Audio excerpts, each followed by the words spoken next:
hear you. So then I say, okay, must sound great. And so here I am as a senior leader at a billion-dollar organization, and I'm doing a town hall for, let's say, I don't know, 500 to 800 people. And I'm really don't understand what he's saying. And you catch maybe every fifth word, and you have to think really hard about what he or she is saying. You're gonna leave the room, or at least you're gonna check out. So back to that initial quotation, I think it was George Bernard Shaw said, just because we said the thing doesn't really mean we actually communicated. So what I think is missing, my friend, is recognizing what you and I might in the business world, in the consumer world, in the customer world, what you and I recognize as customer experience or user experience. I think leaders should pause and think to themselves, what's the experience that my people are having interacting with me? I think and what can I do to change it, to improve it, right? So I think that that's super valuable. And we are now live. And welcome to Leadership Line of Sight. That is Chris Cummins, and he is the founder and CEO of Cummins Media, bringing you right into what's missing in messaging. Thanks for joining us, Chris. We had a little bit of a hiccup coming in live now, and we are live everywhere that we are supposed to be. And that's something that I really find is a powerful message in general. So you were covering off a couple of things. You were covering off, first off, that they don't necessarily see it from the other side. That if they were to watch what they were subjecting people to, they would understand that it's somewhat lifeless to begin with. And then subjecting, keep going. Yes. And then I know that so many people will forgive you for bad video before they forgive you for bad audio. Well, they won't even realize that it's bad audio. They'll just know that they had a bad experience. They won't chalk it up to necessarily that it was I would argue that unconsciously, we don't really know why that movie was bad. But if we really sat down in a focus group and realized, okay, well, the acting sucked, the lighting was bad, the cameras weren't good, the audio was bad, and and we're comparing that movie to the Avengers movie that cost X hundreds of millions of dollars to film, and we don't know why it was bad. We just know that it was not a good experience. And what you asked off the top of what's missing in communication, I would say that the leaders aren't taking the time to consider what is the experience that my people are having working with me? What is the experience that they're having interacting with me and hearing me lead? So some of these CEOs at some of the billion-dollar organizations we've been working with, and during the pandemic and bringing them into video and virtual environments, they're assuming that everybody can hear them because nobody complained about the audio. And yet there's a massive war for talent. And so if you say, well, Chris, why are my people leaving? It might be that they can't hear you when you're giving the speech about how amazing it is to work here. They might not even hear you. And if they do hear you, they hear garbled words and have to think really close. So like, hang on, the CEO's doing their best. They're in their kitchen. The sound is bouncing off the granite countertops, off the ceiling, hitting the ceramic tiles back off the ceiling onto the granite countertops. And I'm going to do my best to listen because I really believe in this organization. You might keep your top 10% of talent because they're so invested. But there's what my friend Sanjay Nath talks about, the 10-80-10 principles, the top 10, the middle 80, and the bottom 10. You're going to lose that middle 80 and the bottom 10 because they're not as invested as the top 10% are.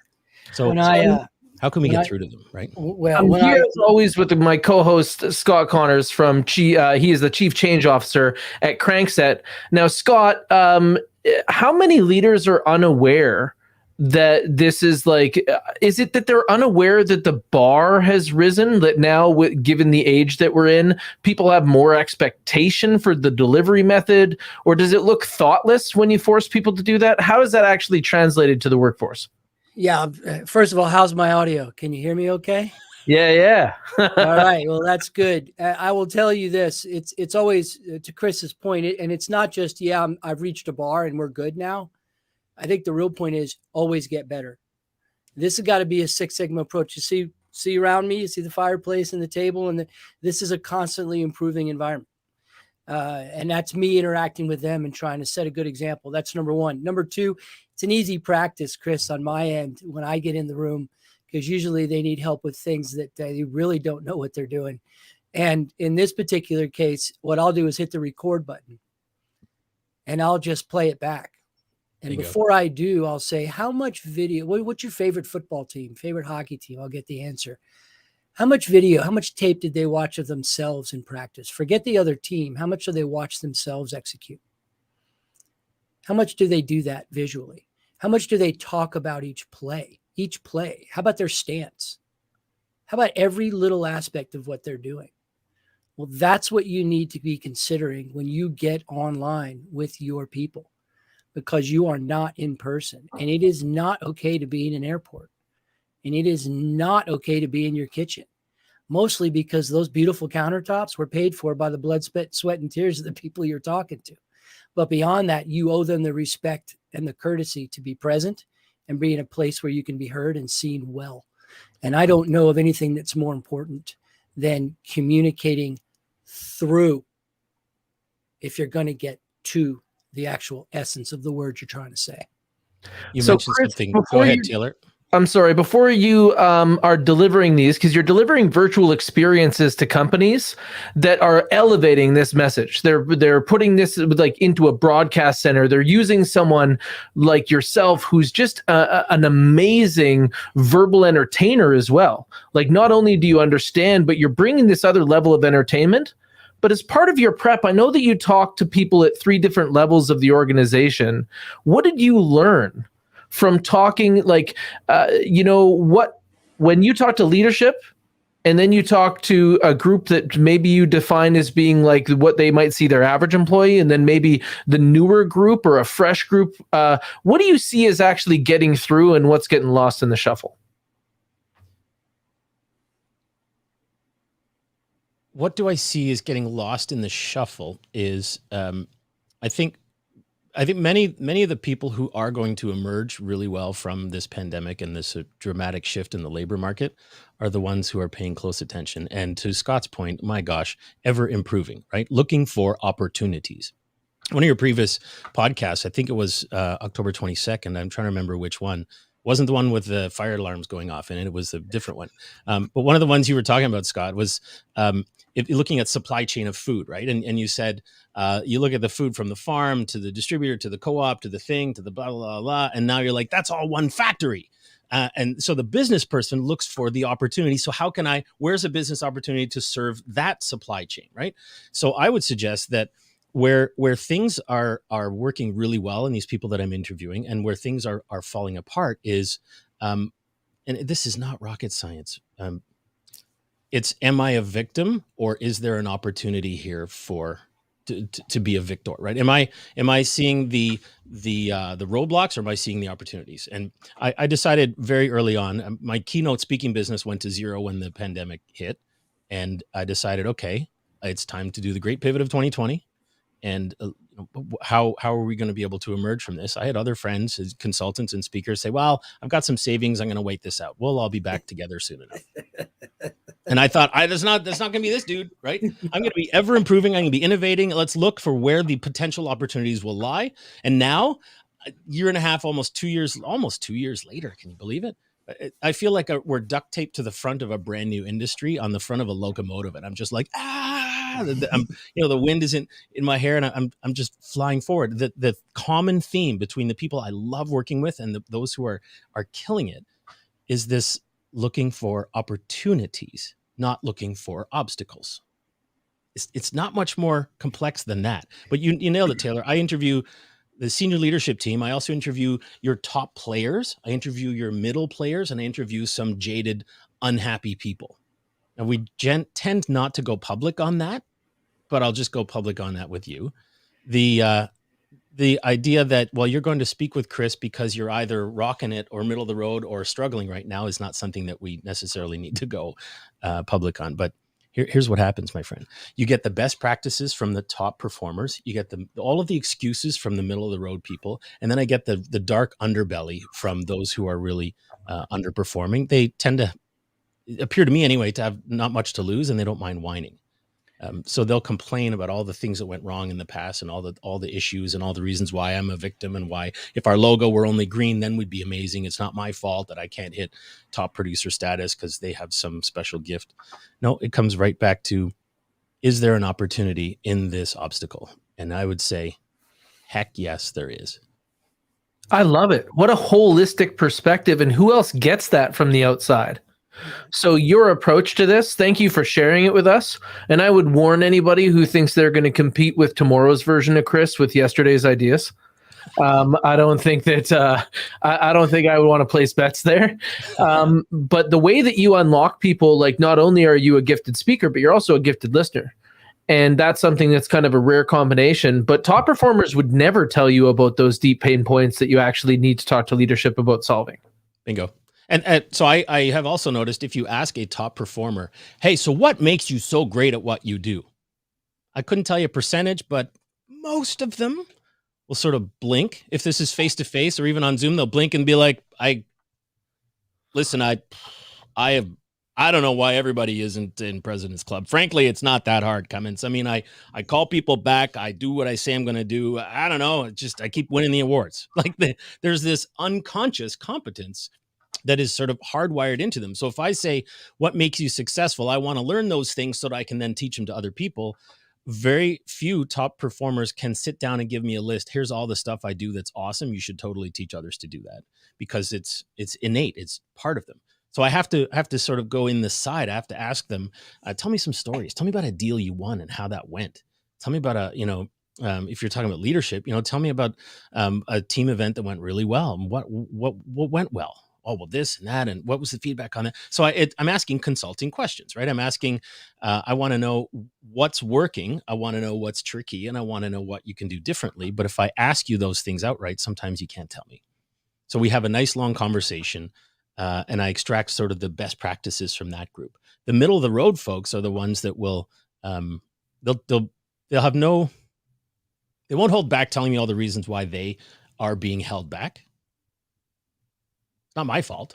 It's the thing that's the fault. And if that could just be fixed, that's great.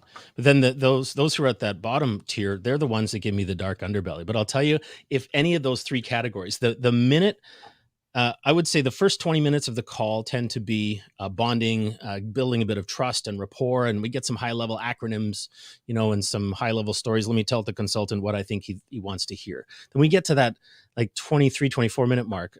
Right after 20, I say, listen, we're at the 20-minute mark. I told you be 20. I have more time if you do, but if you need to go, I respect your time. No problem.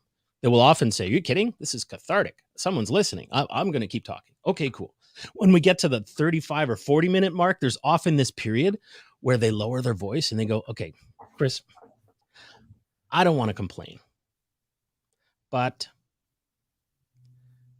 Taylor, Scott, whatever they say after the word but, like, I don't want to bitch, but I don't want to whine, but whatever they say after that but is pure freaking organizational developmental gold. Like you understand their world, you get what their pain points are. You can report back to the leadership team. Hey, this happened once with a large bank. I said, did you know if you replace the microwave on the 7th floor break room, you're going to be a freaking rock star? Like they will know that you heard immediately. It's the second you replace that microwave, they're going to know, oh my gosh, information got back to them. So I enjoy those interviews because you get some really good gold once you build rapport and they feel safe. I look at it, I think, Chris, through close to the exact same lens, and you have your marks within those calls as well.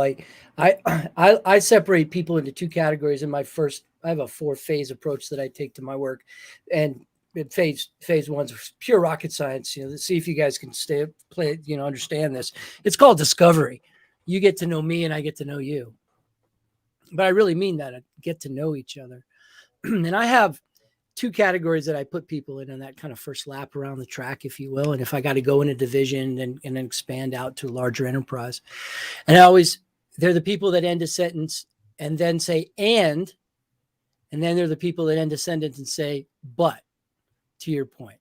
And the ones that say, and, you can pretty much tell are in that top tier group because this is happening and I'm doing something about it. And we're looking at it this way. And is always followed by a positive, and but is always followed by a negative or a challenge. And so for me, I'm looking for those ands or those buts. And sometimes I'll even, if I'm not sure, I'll start to count, 1, 2, 3, 4 at the line through 5 in my notes to determine whether I think there's a positive mental attitude. And positive mental attitude is 100% of performance.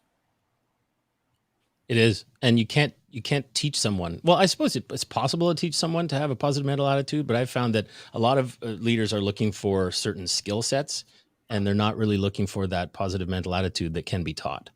And I would suggest that that's the reason why no one's hearing what they're saying, even when they get through their crappy audio, because they're looking for people who have a skill set instead of looking for people with good character. And one of my mentors, the ex-CEO over at Duracell Batteries, he said, hire for character. We can teach the proficiencies. And I firmly believe that we hire 2/3 of our problems. It's not that they're not hearing us when they do hear us. It's that they don't have a positive mental attitude. That goes to character. So I think a lot of the work that you and I are going to be doing is that character development, really understanding what turns that. You say you can't teach that. I say, I agree. But you can show them a place where they can learn it. And that's by looking in the mirror. What's that man in the glass say? I also think that you can unlock it. So sometimes the people that are jaded, that is an accurate description of what their experience is. You know, like I've been in a tough spot. It's not the same as being depressed, but you're also sad. You know, like it's something that is a little bit different. And now when we come back into like companies that are able to invest, I remember hearing about women that like men that have a good sense of humor. And I was thinking about that, and I'm like, man, what does that give them? Like when I was a young person, women were a mystery to me. I had like, I was just lost. The way I looked at it was like, man, I would die for her. And what I didn't realize is she didn't need that on Friday, but she probably needed some entertainment. And so it didn't like, I didn't understand that I wasn't fitting the need that was there. And I think that this is something that kind of translates. If that person that I'm trying to approach is having a genuinely bad experience, are they approachable? Now, when they're having the best at a bad experience, are they more approachable? So now when somebody is already covering the bases, like maybe they're talking to us enough, they're doing things like quarterly to actually check in on how we're doing, not just to review what our productivity is. And then all of a sudden they invest in somebody like Chris that's going to get to know the company and going to elevate the message and put it on steroids and bring it back to them. That's a company that has a good sense of humor. And that's because a sense of humor means that they can handle the rough stuff because they've already got the basics covered. That's what a sense of humor communicates to other people. It communicates that you're not strained or at the edge of your ability because you can still kind of shake it off. Couldn't agree more. It's funny how once you understand the trials within the organization, once you understand those dark spots within that team's environment, once you understand the excuses that they're using, once you understand the problems that they've been going through, maybe the CRM that was botched 8 years ago or the comp plan change that screwed everybody up 15 years ago, if you know those things because you've done your research, I can tell you firsthand, when you get in front of that group, and you can very casually, subtly make fun of some of that stuff, you can see people sort of sit back in their seat and they're like, this guy gets me. He totally gets me. And when you can make fun of some of those excuses they're using, right? Like, well, I could be better, but our logo's not purple or whatever. I can make fun of that instead of telling them that's dumb to think that way. I can like bring humor, and they go, yeah, good point. Guy's right. I totally can't hang my, excuses hat on there anymore. But you touched on something that I think is really interesting, Scott, as well. The idea that people need to feel, in my opinion, people need to feel seen, heard, and understood. And to your point, but before you do any of your discovery, none of those things are happening, right? So you and I can pounce into their life and tell them all the stuff they should be doing. But until they feel seen and heard and understood, they're going to be listening with the yeah, but filter. Yeah, but you don't understand. Our industry is dramatically different than anything you've ever done. We're dealing with completely different, unique things within our organization. You couldn't possibly know. Right. And then when you demonstrate, instead of saying, hey, I did research, I know what you're going through, you don't say that, right? You just, you tell them, hey, you tell them a story that has nothing to do with business, but it has to do with some kind of failure or falling down. And you say, let me ask you a question. Does that feel even just a little bit like when the CRM died 8 years ago? Yes or no?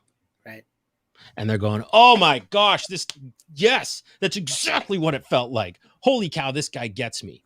The ability to sort of reach in and sort of say, hey, psst, come here, I get you, I understand. Like, I've got you. They just relax. To your point, Taylor, if we dovetail what you're saying, Scott, with the humor piece, I will often open keynotes. Someone said, so you're a keynote speaker? I said, no, I think I'm a consultant who delivers his results in the form of a keynote speech. I really do.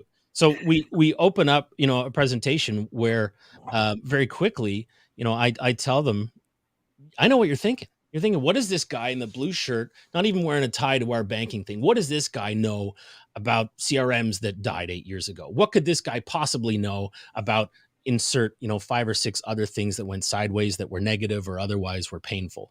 And I've had people, jump into uproarious applause at minute number 6 in a 60 or 90-minute keynote, because they're just like, I feel seen, I feel heard, I feel understood. I am so ready to freaking listen to this guy. Like, bring it, and this comes from oftentimes rooms where I've been told by a CEO or a senior leader, Chris, you got to understand, our people, they will not sit still for more than 40 minutes. Like, we've never had a speaker who can hold them for 40 minutes. So this fact that you're asking for 90 is blowing our minds. We'll give you 80 maximum. And then, afterward, they're just like, oh, never seen anything like that. Right. My people were listening. They're taking notes. Like, you were giving them knowledge bomb after knowledge bomb, not from your experience of things that you learned in some other unrelated industry, but here's some stuff that will help you based on my research of your organization. That stuff's really stimulating for me. It's one of the reasons I do it is I started getting a little bored. Yeah, that is, you're right. That is the stimulation. That's the stuff that feels really good. And I always like to say to rooms like that, and the bigger, the better, right? We're all going to go to the same place together. We're just not all starting at the same place. Some of us are struggling. Some of us have some things that need to be fixed. We'll address those. But at the end of the day, we're going to go somewhere together. Before we do that, we've all got to start our journeys in our own individual place. And then the CEOs usually look at you, Chris, what do they say? Well, where are we going? And I always like to give a dramatic pause and say, well, isn't that your job? Right. And then all of a sudden we find that one of the problems and all the things that I think you're describing, CRMs crashing and green logos and all of those things, I believe that those are symptoms. And I believe that a lot of times the disease itself, the actual thing that's causing the pain and the suffering, is the lack of vision or the lack of mission. And certainly a buy-in as to why we're doing this and what's I was going to say that. Yeah. Even with vision and mission, if there's no buy-in, that's where totally agree with you, Scott. Like, that's where it's missing. And that's why you're keeping captivated. Without ever, really been in the room with you and seeing you do it, I suspect you're giving them the why. I suspect that you're spending a lot of time looking for that buy-in through that audience's experiences that haven't gone the right way, utilizing the top 10% successes within the ecosystem and bringing out the why. Okay, well, I have been in the crowd where Chris Cummins is, and I want you to imagine probably the thing that people are afraid of the most. So you're in the middle of a room. There's probably a little over 1,000 people in there. It's maybe about, I think, 37 minutes or maybe 17 minutes before lunch. So this is like the hardest spot, okay? Now the equipment fails. The next slides don't go up. The next speaker's delayed. And solo on stage is Chris. Okay? It took him, I would say, maybe 4 seconds to realize what was shaking. And you see that normally what you would hear is like the crowd starting to rise as they start to talk back and forth. But instead, over top of the crowd, you hear beatboxing. And there's Chris Cummins holding his like lavalier mic, like the face mic that's not, and he is beatboxing to a crowd as they fix the technical equipment. It was probably 45 seconds later that they fixed it, but they probably couldn't start for another 30 seconds after that because of the cheering. And so this is the difference. Like for people that think that they're actually getting information in, what type of experience was that? You know? And so that's one of the real pressure points of being a speaker, is when things don't go well, and Chris just like dances around that. But that's what you could kind of expect from somebody who's got 6 TEDx speeches. So Chris, like, how many times do you get asked, how do you get it, Ted? Frequently. People think they're like boxes of cereal. Have you been collecting these? Yes, they hand them out now. Like if you buy enough rolled oats, they'll just give you one. Just hand in your coupon. There is this perception that someone's handing out TEDx talks or TED Talks, and I have found that any that I have applied to have not happened.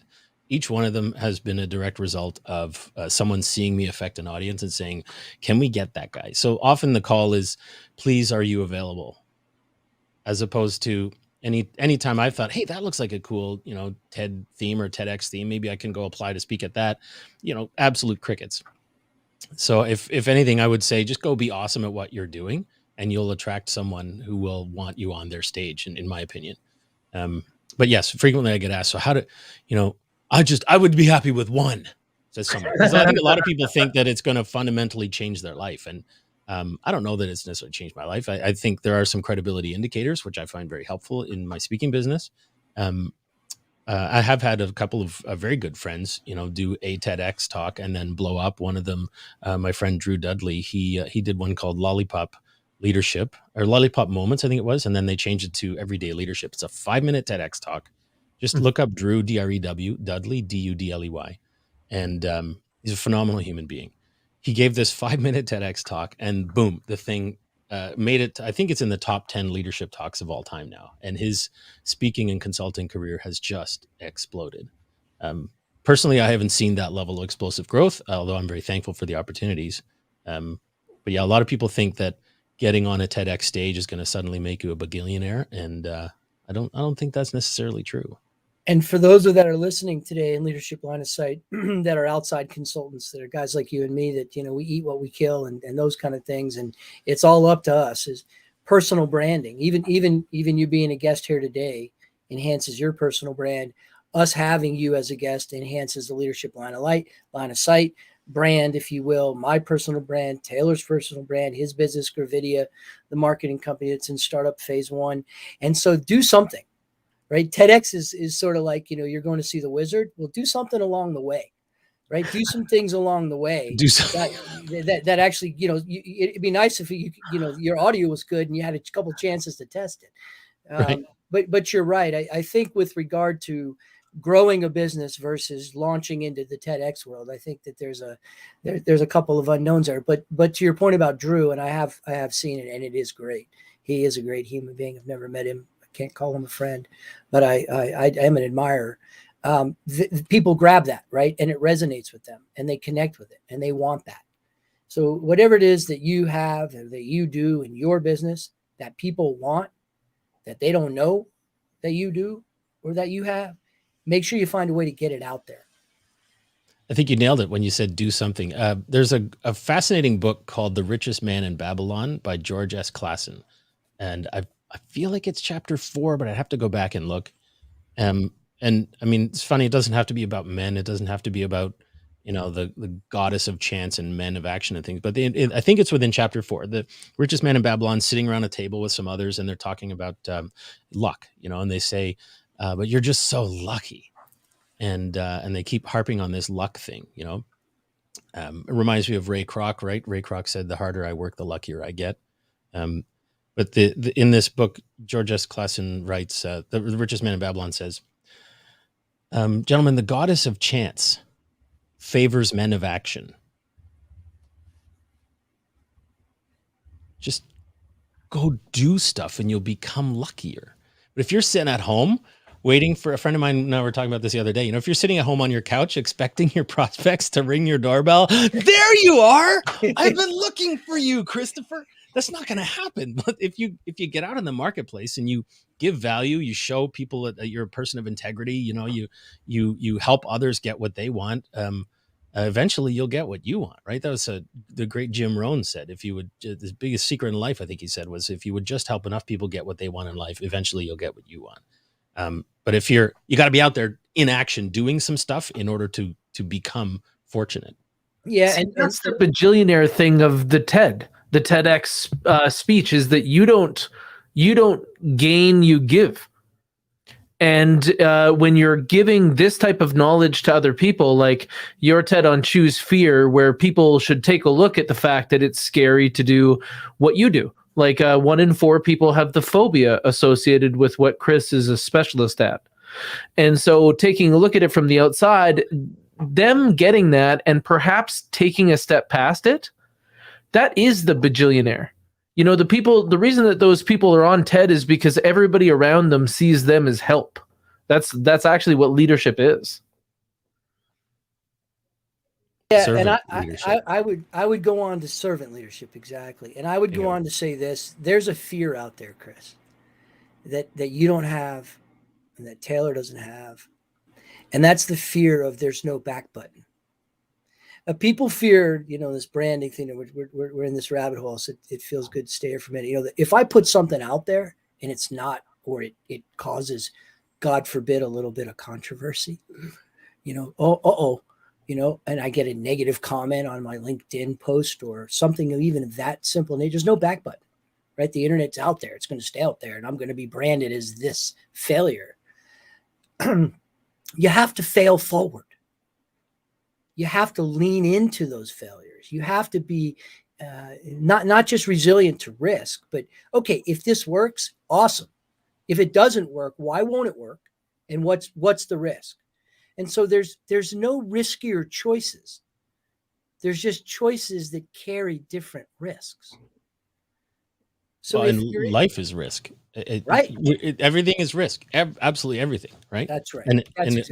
I agree with you. It comes down to risk tolerance. My father taught me many, many years ago. We were talking about someone who was having a hard time making a decision, and I had made the decision. I'm like, I'm doing this, and we were talking about someone else like was having a hard time, and he said, what that person needs is a good old fashioned failure.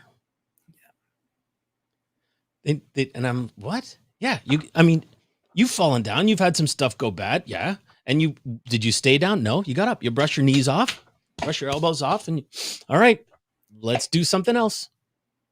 And if all of us are waiting, are desperately trying to never fail, I think that holds us back. But if you're okay with the idea that something won't work out, then you're willing to try and innovate. The one caveat I suppose is what the heck is failure? I would argue failure isn't falling down. Failure is staying down, and I don't stay down. Yeah, something doesn't go right. You get up again and you do another thing. Yeah, it's not how hard you can hit; it's how hard you can get hit and keep moving forward. and I think the thing that people need to realize, and I spend a lot of time in the executive leadership world trying to make this point as absolutely solid as I can. Take the emotion of fear. Take the cerebral cortex piece that is that energy of emotion of fear, and just say the word focus. Fear is a lack of focus. So if I fear something, what exactly do I fear? And now focus on fixing it. And when I take it to a larger scale, to like a team, I say, what is the ideal outcome? Cool. That's our vision. What's going to keep you up at night? What's the biggest concern you guys have? Cool. That's our first mission. So fear to focus. If along the way there's failure, just grab the new fear and focus, and the problem gets smaller. And all of a sudden, you've conquered the fear. You just focus through it. So it's important, I think, for people in the small business world to realize, Taylor was gracious enough to say, hey, Scott, you want to do something together? I was like, yeah. He's like, and I'm like, what are we going to do? He's like, we'll call it Leadership Line of Sight. Yeah. Now what do I do? We'll put this thing in your ear and get some lights because your audio sucks and your lighting is terrible. I'm like, all right. So I go out and I got a boom mic now. You just can't see it. And I got this all set up. Of course, it's still too dark in here. I'm seeing that today. But we got on the show, and what happened? Fire alarm went off in his office. We'll get on the show, and what happened? We had this audio stack that sounded like we were in Dodger Stadium during the middle of the World Series. But we just accepted those failures live and brought to you in live color. And we just got better, and we just got better together. And so I think that's the biggest point about fear when it comes to corporate America and work, is that you feel like you're on an island of one instead of having any sort of together. And to where we started the show with your audio and communicating and constantly getting better with your audio-visual presentations and constantly refining and redefining, we shouldn't feel like we're doing that alone. We should always feel like we're together, because we're always better together. I think that's step one, is surround yourself with people who can do what you don't know how to do. Do you think I know how to set up a line of sight podcast? I wouldn't even know where to begin. That's what Taylor's there for. And so bring some people around you to help you with what's keeping you up at night. And then to tell them what your ideal outcome is, and ask if they'd like to come along for the ride. There's nothing wrong with trying to find a way to be together. I don't understand why more people don't do these things, because that's something that I definitely like about working with you as well, Chris, is that like literally one of our phone calls could turn into a company. It could turn into like we kind of never know. And that was the neat thing about working with Scott, is we're like, yeah, we know so many cool people. We enjoy talking to each other, and through those lenses talking to other people, because what we talk about here, it's something that many people don't have enough of in their life. Like they don't have enough of like, oh yeah, these two guys, they just started talking on LinkedIn, then got approved on LinkedIn Live, and then kind of made their way over to YouTube and then iTunes, and they're just building it one by one. The conversations that I get to have with smart, motivated people who have integrity are pretty awesome. On the flip side, the conversations you have with people who are, well, I'm a victim. And, you know, if you ask them, how's it going? And they say, well, I'll tell you, not winning any lotteries. I'm pretty sure I'm going to run out of, like, I got stuff to do. There's a thing I got to be at, you know? But instead, I remember after one of the conferences, I think you and I both shared the stage, Taylor. We were at a mingler thing afterward. And you and I were off in the corner. You know, there's the lineup of food, and we're just off sort of in the corner, probably 90 minutes in, or, you know, maybe even 2 hours in. And I think it was Ralph. Was it Ralph Ciancio? You know, he was sort of watching us from a distance, and I glance over, and he's just staring at the two. Do you remember this or no? Yes, I do. Right. So I can't remember which way he said it, but he said, I didn't want to stop this, or I had to come in here. Yeah. And he said, and the fact that you guys have been going 2 hours, I just want 5% of whatever idea comes out of this. Yeah. Like, I don't care what it is, but I'm sure it's going to be freaking awesome. And they are, man. That's right. What's that phrase? You know, iron sharpens iron. I love hanging out with people like you, Taylor, and people like you, Scott. Like this is joyful for my brain. Brilliant for me. Like, so when I first met you, I was a friend of ours, Richard Robbins, had been one of the most kindest people. Like, he's such a gatekeeper of wonderful things. And he says, hey, you know, how would you feel about coming on and doing like a panel? You don't have to do anything crazy, but just come and do a panel. So that's the first time I ever see you, right? And like, I remember talking to you afterwards and literally like being like, that's the guy from the stage, you know, like you were in such a different lens when that's the first place that you would see you, right?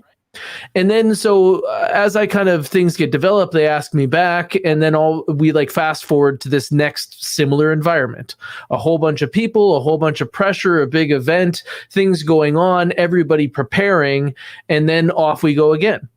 And you keep coming into contact with people and you're like, man, everywhere I go, it's moving and shaking when I see you.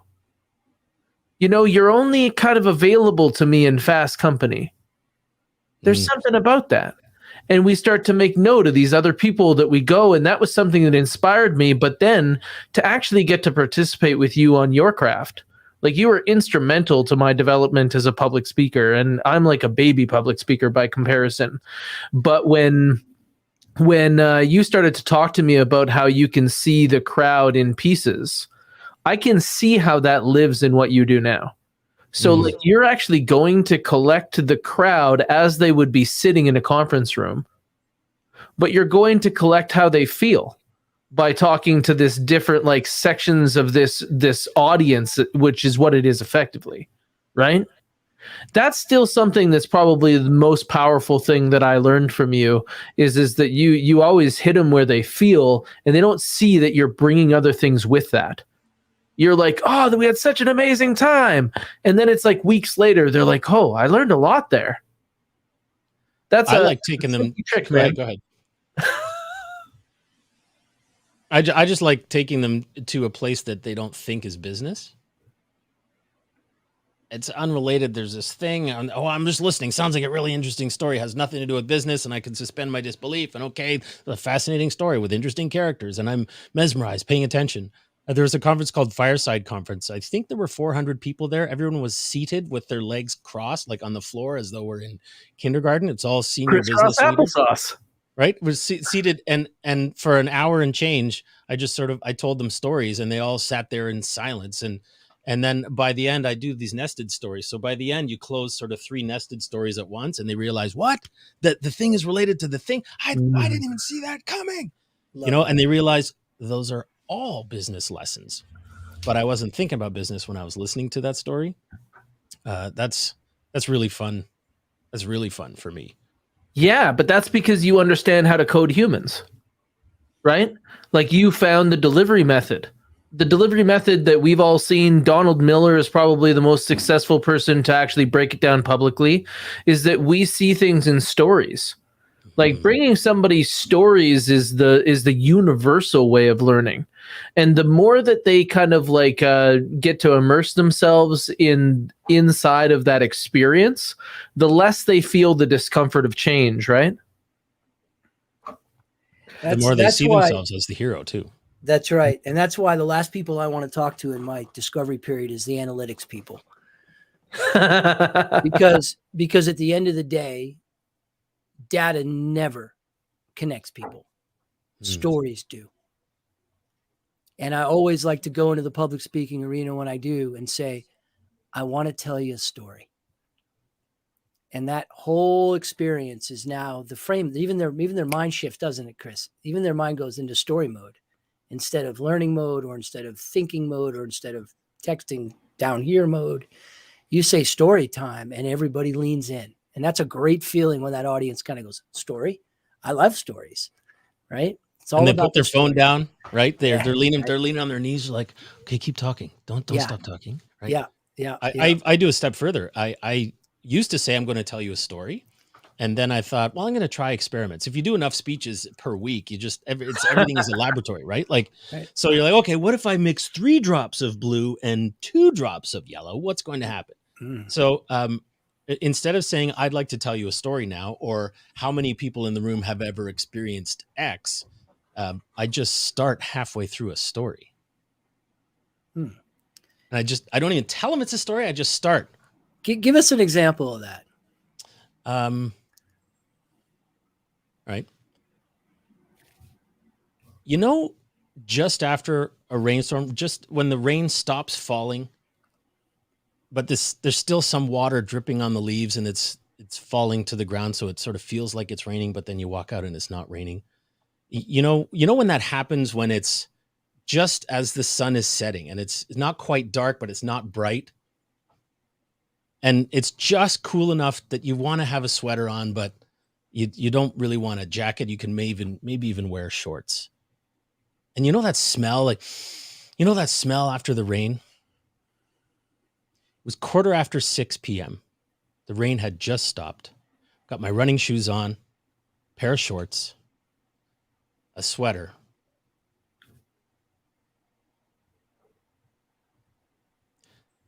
Let me pause there. What's your brain doing? Well, I was there. I don't know about you, Taylor, but it was the rain and it was falling, and I even went when you said you can smell it. Right? You're like, I know what that's like. I have been to that place. I know what he's talking about. I've been to there. Yeah. Right. And so they're bolting their own experiences onto this framework. A number of times I've told a story, and I'll just say, one example, I tell a story about it. There's a small airplane, and I say afterward, people come up, oh gosh, thanks for that presentation. Great. And I like to ask, hey, Taylor, thank you for that feedback. Appreciate it. I'm curious. what color was the airplane? I love that. And I didn't tell them a color, right?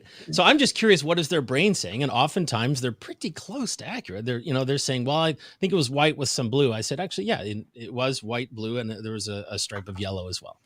So you provide enough detail for them to then bolt their own experiences on. Now they're part of this story, right? Yeah. Donald Miller talks about this, but I've been studying stories from Chip and Dan Heath, like Made to Stick. I've been studying I know archetypes. I've been studying like how stories come together. And once you really understand the way our minds are wired, you can start to inject little chunks of information that allow them to build the story with you, and they're now part of it. And that's when they go into this, I don't want to say trance because that sounds weird, but that's when you get the audience into this place where they're not looking at their watch. And afterward they go, I can't believe 90 minutes just flew. What just happened? Yeah. And you know what's crazy? You know what's crazy to me about that is that being a storyteller, right, is a diamond, a rare diamond. It's not just a diamond. It's like a 20 karat diamond. It is a rarity that there are people in the world who are effective storytellers. And so the best storyteller that I've ever known was my grandmother.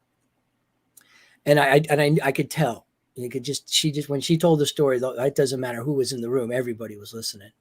And so I asked her, I said, how did you learn to be such a great storyteller? She said, I just started telling stories. And it's crazy. And I want to get your take on this, Chris, because you say that, you do enough of it, it's a laboratory. Trust me, I know exactly how you feel. I've flipped it around in boardrooms. I flipped it around in senior team meetings. I flipped it around all the way through your 3-tier scale there. I flipped it around when they're in group settings. And I'd say, tell us a story. Like, just pick someone in the room. Like, maybe you're looking for some leadership traits or something. And man, it's not good. It never is good. It rarely is good that someone Can I do it? Yeah, do it. Yeah. Exactly. Okay. Let me think here. So I think it was probably around, I was 8 or 9 years. No, I think I was 7. So when I started kindergarten, let me back up. My parents met when they were in university, and then, did they meet in college? Yeah, they met in undergrad. And then, So when I was born, and like the audience is going, right. I can't do this for much longer. Okay, no. Sorry. Let me start again. So long story long. Sorry, everybody. So listen, there was this time when I slipped and fell in a puddle and it was embarrassing. Right. But like, really?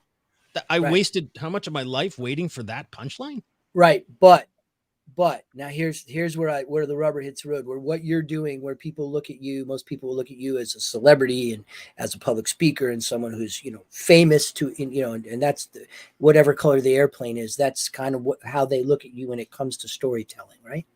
And we accept, with grace, the things that people compliment us on.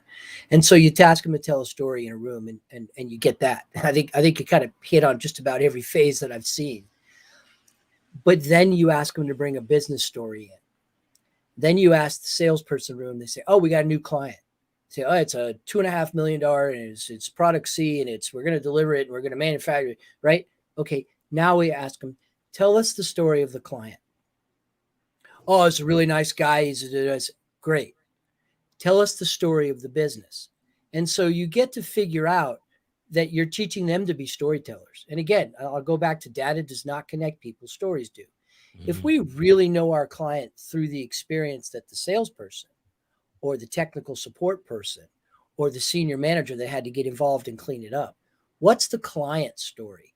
So we can all be great storytellers in business if we tell the business story. If we start to learn to tell that story together, then the stories start to get better and better. We become better storytellers.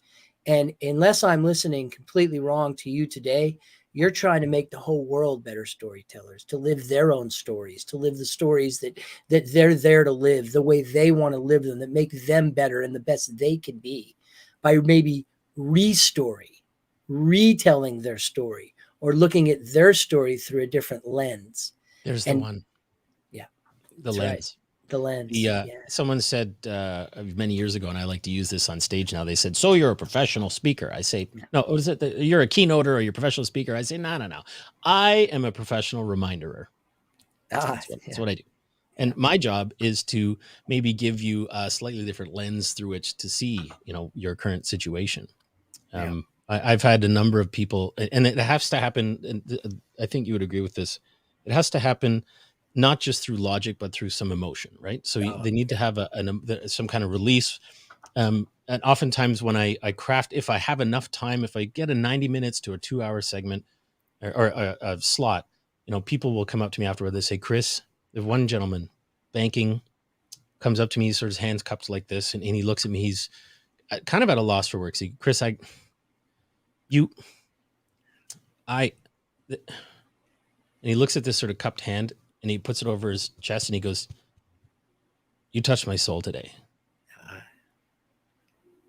And like, I get the goosebumps. I have them right now for that matter, like he's got goosebumps. And, this is a large banking organization and we're there to learn how to become better salespeople of a mortgage product and a financial services product. And no, we're not actually. That stuff's going to come once you figure out what you're really trying to do. And if you can get that to align with what the organization is doing, and you can reignite some emotion in them about where the organization is going. And turns out I've done the research. The grass is not greener over there. They have the same problems that you do over here. And this is the thing. And here's how to navigate that. And here's some tools and here's some handrails for those conversations. And then you touch into that human part, you get right into the human side of business. And they go, wow, you got through to me today, man. I thought I was coming in for a training and suddenly, it wasn't a training. You reminded me of some stuff that helped make me successful 15 years ago that I stopped doing, some attitude stuff, some like inner work stuff. That's not to say I'm going out there, asking everyone to hold hands and hum together. And no, this is still a very business construct, but I think you miss a lot if you just go for the logic center. Yeah. Yeah. Right. Sorry, Scott, go ahead. Nope, I'm good. So now that we're past Veterans Day and Remembrance Day in Canada here, going forward, there's going to be a lot of focus about going into the holiday season. So for the leaders out there that are looking to cap off the year well, what do you see? I'm going to go Scott and then Chris. So Scott, as leaders are closing the year this year, what do you think that the opportunities are? Because we were saying that that's such like a valuable thing for leaders to focus on.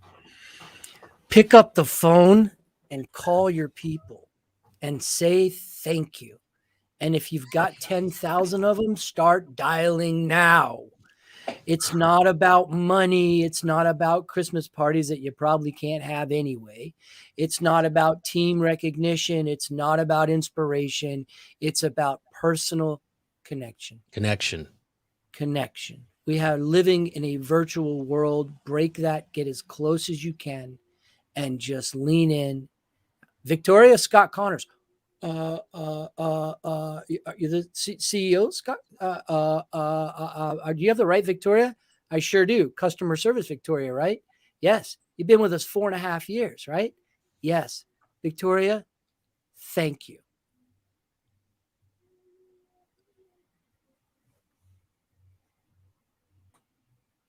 Feel that. Feel being Victoria right now. You got a kid on one arm. You're working from house. You got the thing in your ear. Your husband's over there playing Xbox with the other kid. You just took care of 8 customer calls. It showed up on your cell phone, and it's the CEO. Thank you. No judgment. No, we'll look forward to. We look and we'll see it. Thank you. I think that's the key. Thank you. The key is also to not thank you for all of your service. Can you come in earlier tomorrow? No. Like it has to be, it has to land, right? It has to, there's not, so I'm calling to make you think that I want to say thank you, but I'm really wanting to get X thing out of you, right? Which is why I like to say to most senior leadership, show up and shut up. Thank you. Stop. You're welcome. May I ask what you're calling me to say thank you for? Thank you for everything. Everything you're doing and everything you've done. Thank you. Don't even worry about tomorrow. Just take today to say thank you. Just one day, 30 seconds of call. Divide that into 10,000 and there's your minutes. But make the call. And if you want to delegate that down to your division leaders or directors, make sure it's a far enough reach with enough landscape to cover that the people will be surprised that you took the time to do it. I'd like to add to that. I completely agree. And if you have a smaller team, if we're talking to someone in a smaller business, if you have 100 employees as opposed to 10,000 employees, I would suggest that you take the thank you, followed by the beautiful, really long pause that you just demonstrated. And you, instead of saying, I notice you, although I've found that works very, very well, I notice you. You can actually comment on some of the things that they're good at. Can I just say, Taylor, how much I value your intellect, your kindness, generosity with your time, your attention to detail, your incredible follow through. You matter to me as a friend. You matter to me in this organization. And I wanted you to know I see you. I see how freaking hard you're working. I see it. Thank you. Yeah. If you can, so if you take your thank you and you bolt on, here's some stuff I see. It goes back to that again. This Mr. Goosebumps probably won't zoom in time, but it goes back to this feeling of being seen, felt, and understood. Right? Like they get me. I would argue that's really powerful. And in this day and age with technology, my friend, you don't even have to do it on the phone. Taylor, something you're great at, I've been on the receiving end of many of your bomb one-on-one videos, right? Yeah. I have a phrase a friend and I have been using a lot. I'm sure we didn't invent it, but asynchronous communication. There's synchronous. You and I are now. We all have to be present, and we had to set up calendars, etc. The asynchronous piece tended to be texting and emailing. And then this beautiful opportunity comes along with high definition video, great platforms like Loom or Vidyard or BombBomb or any number of others now. I'm a big fan of Vidyard. I know you're a big fan of BombBomb, where you can record a heartfelt one-on-one video to that person. And you look right in the camera, right? You don't look down here. I just wanted to tell you what a real privilege it is to have you on our accounts receivable team, and thanks for coming.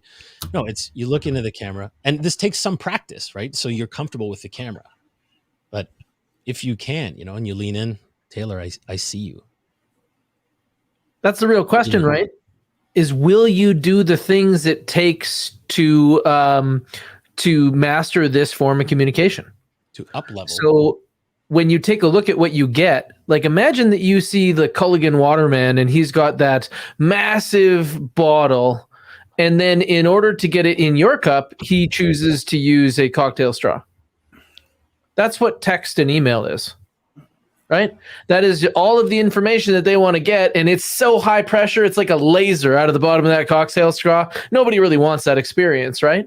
And still, even if it was moving at as high a rate as it could, how long is it going to take you to empty that bottle or even to get the amount that you want in? So you're constantly giving people that an amount of information that is too little, right? Over and over and over again, you're like, man, I got this huge water bottle. This is awesome. And meanwhile, all your people are still like thirsty. So instead, what if you could get 85% more communication? What if you could get tone and inflection? What if you could also get your body language? These things all matter a lot more than what you say. And that's what we're realizing over and over again. So someone that would just see video as another form of communication, and they would decide that they're not going to use fax anymore, and maybe they should replace it with video. These types of things are just how business moves. And I can't believe that so few people are investing in becoming better at video. Like my company, my real estate company, almost everybody here has over 1,000 videos shot. Like tomorrow's key players are going to need that from you.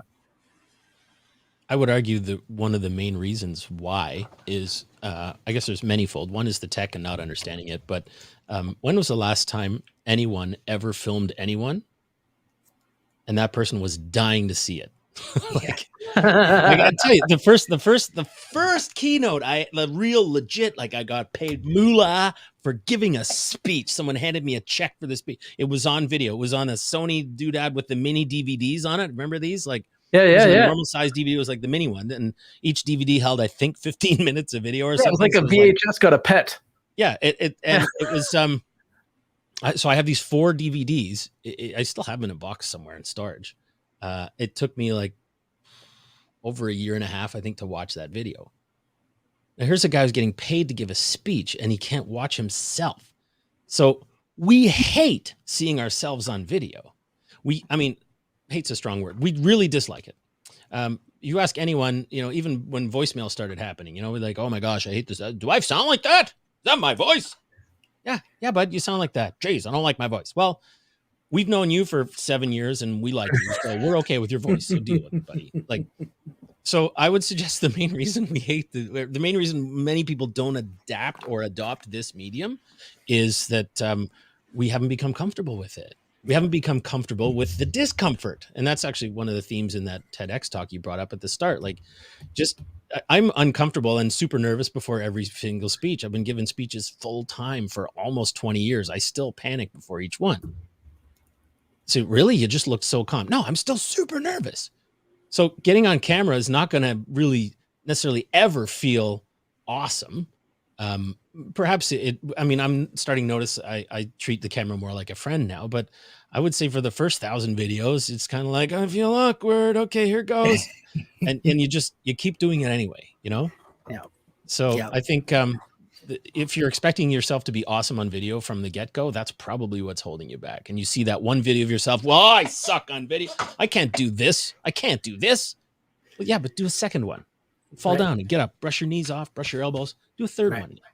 Well, that's a great message from someone who has 6 TEDx talks. This is Chris Cummins. He is the founder and CEO of Cummins Media, and he was joining us today on Leadership Line of Sight to decode what was missing in messaging. I really appreciate that, Chris. I always really enjoy talking to you.